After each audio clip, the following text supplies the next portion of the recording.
President Trump's been busy this past week getting convicted in New York, but he's still having campaign rallies that have 100,000 people there. Joe Biden wanted to show he could do the same thing, had a rally in Philadelphia, and less than 100 people showed up. Wow.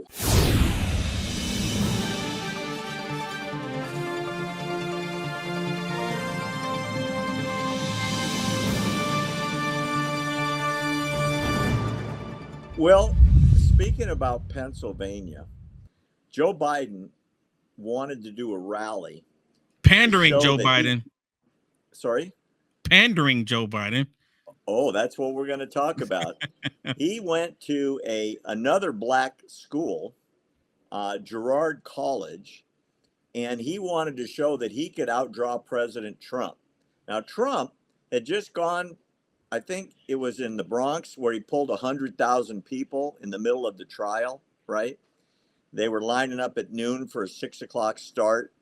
We showed before the lines were miles long. They couldn't get everybody in. Even the Democrats, even national news was saying there were 100,000 people there. So Biden goes to this black boarding school called Girard College, and they put the rally in the gym, which holds a few thousand. Deducting from the press that was there, the gym was about 1/3 full. Let me show you the picture. This is unbelievable. Yep. That's the gymnasium.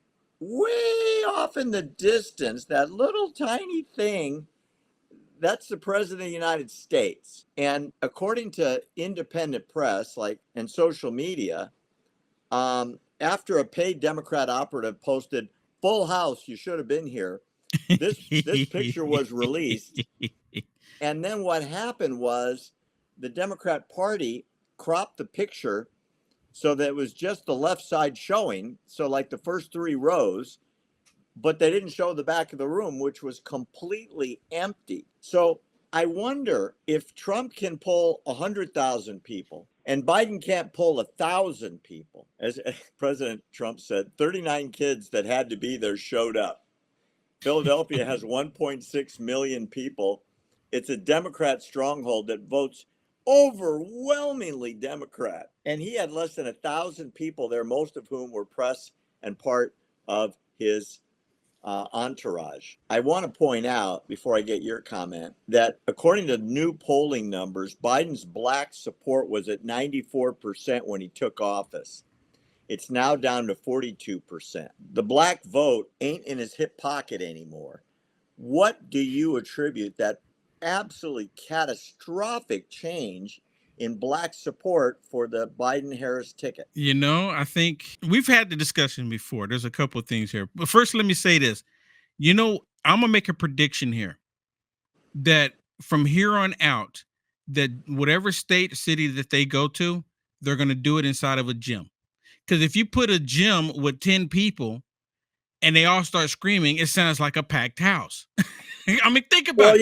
Yeah. You've been to a pep rally, which, when we were younger, go to a pep rally, kids, grandkids go to a pep rally, and you're in the gym, and it's not even have to be completely full, but it's like loud. I'm like, wow, So you get maybe 20 people in there, and it's going to sound really loud. So I'm making a prediction that from here on out, they're going to have all of these events in gyms. I'm just putting it out there. I could be wrong, but hey, I mean, if I was Joe Biden, I would do it there. I would do it in a gym if I'm not going to do it outside the courthouse in New York. But the reason why Joe Biden is losing the black vote is because they imported all of these illegals into the country. And black people in Chicago, Detroit, all throughout the country, Compton, California, they've been screaming for reparations.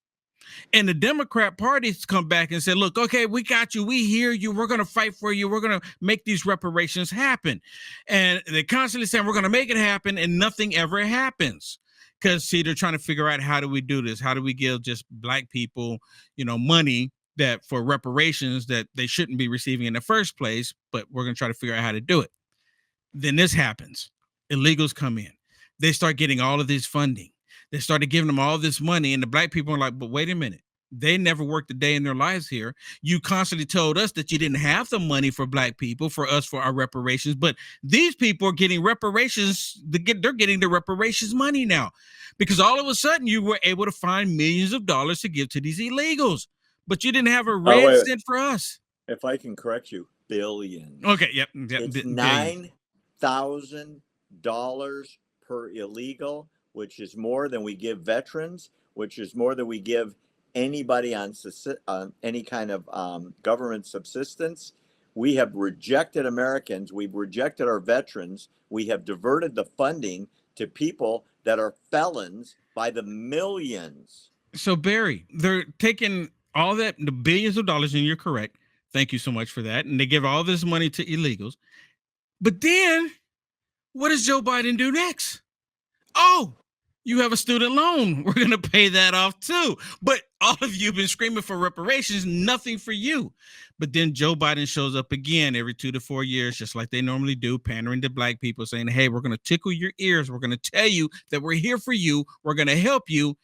And they keep falling for it, except for I think now a lot of black people have had it. They've had it. They're saying we're not going to go along with it any longer. But then you have a few that's like, okay, they don't get access to the information that you and I have. They believe that Trump bad, Joe Biden good.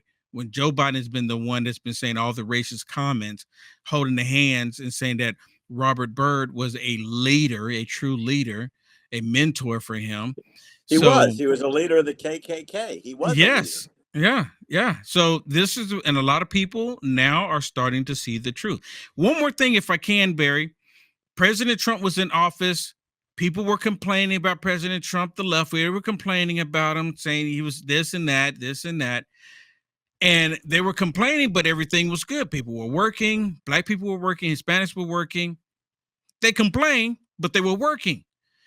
President Trump had to be removed. Now they see exactly how bad it is, and they can't blame Trump for their current situation because they didn't vote for Trump. It's their fault. Well, I got news for you. The bedrock of their electoral victory road is built on the reliance on the black vote. And if that black vote splits, it's over.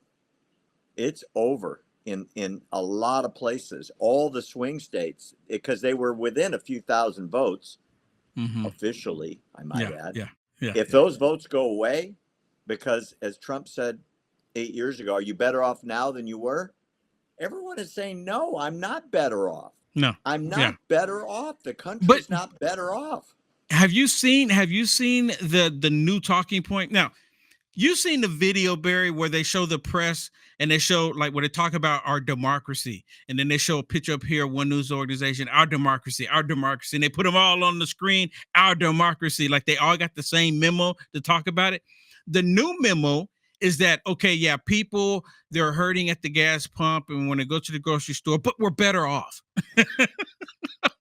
Wait a minute. In the same sentence. Well, they're saying, and there are a whole bunch of them are saying this now, but we're better off.